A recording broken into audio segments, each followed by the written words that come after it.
beating and destroying the 95 depth is pretty easy if you have the tactics set up against it. I'll get to the tactics later, but what you want to be able to do is triggering 2 wave of runs. The first wave is sent forward our decoys. We are not looking to find a pass to these players, we want them to actually go offside and make sure an offside trap is triggered. When that happens, we then send our second wave of runners. This time though, they will not go offside, because no matter what the opponent does, after that first offside trap, now every run will be hard marked by an AI defender.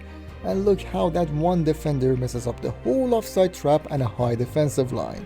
It's the easiest way of scoring against the 95 depth. Here again, we trigger first wave of runs which goes offside. We turn back a second wave of runners, and again the offside line is easily broken. Just make sure you're using a formation with lots of midfielders, like today's formation, which is actually the perfect counter for the 95 depth. Do you need coins to buy high-end players and make your dream team?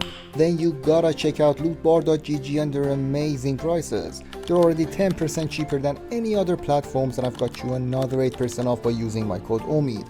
Plus, after each purchase, you receive a free 10% extra coins, more than the amount you actually ordered. Many familiar faces in the content creators community are using Lootbar services, and with a super fast and safe delivery system, you can have your coins as soon as 30 minutes. So make sure to check out Lootbar and their amazing prices, and don't forget to use the code OMID at cash out to get that extra 8% off. The link is in the description. G'day everyone, it's OMID here and welcome back to another video. Make sure to smash that like button to support the channel, and without further ado, let's get into the tactics. Today's formation is the 4-1-4-1. It's a solid formation that I love to play in those harder games of FUT Champs. The build-up style we keep on balanced, and for the defensive approach, against a high line you wanna play a high line, or else you could get suffocated under heavy press. An aggressive 95 depth is what I suggest going for, but if you're uncomfortable with that, 70 would be the lowest I would go for in a setup like this. Moving on to the player roles, we start with the striker, and it's a controversial one. Advanced forward and support, and let me tell you why having the support focus is important. For an offside trap spammer, straight forward runs are easier to deal with than diagonal runs, so we want as many of those diagonal runs as we can get. With support focus, you're giving that freedom of movement to your striker to shift slightly left or right, which is gonna make it harder for the opponent to trap him. Now for the 2 central midfielders, we want 1 playmaker and attack and 1 box-to-box player. Since we're running a symmetrical formation, it doesn't really matter on which side you have each of them, but you want 1 box-to-box and 1 playmaker.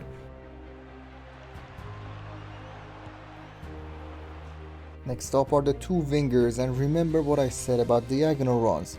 Both of these players are on inside forward and balance. Having even one of them on winger is gonna make them shoot forward in a straight line, and against 95 depth, that's not really what I'm looking for.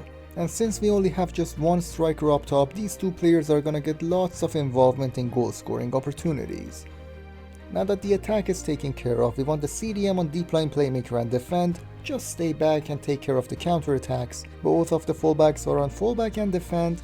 The center backs are on defender and defend to form a very compact defensive line.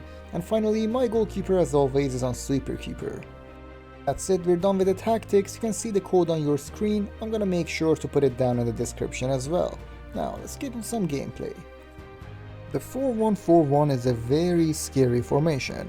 It gives you that Barca 4-3-3 vibes, with the wingers starting on a deeper line, giving you more freedom to use them in the build-up phase. Send them on forward runs if you want to, or keep them as a passing option for hold-up play. You have a 5-man midfield, okay? Getting through for your opponent is gonna be a nightmare. Defending is a bit tricky on this game, so if you had a shot at killing your opponent's chance creation in the middle of the park, that's your best bet. And the 4-1-4-1 is arguably the best formation to do that. If and when you're giving these tactics a try, remember this one thing. You have 5 midfielders and 1 attacker, that's it. So if you don't trigger the runs manually, you might find it hard to score. If you rush your attacks too much, thinking this is a counter-attacking setup, you're gonna find it hard to score. But if you play to their strength, use the midfield to control the game and trigger runs and do those 1-2 passes, you're in for a treat because this formation with those extra runs will destroy defenses for fun. Anyway, that's it for today's video everyone. Thank you so much for watching. Please leave a like and subscribe. It would help out the channel massively. This is the end of this episode and hopefully I will see you on the next one.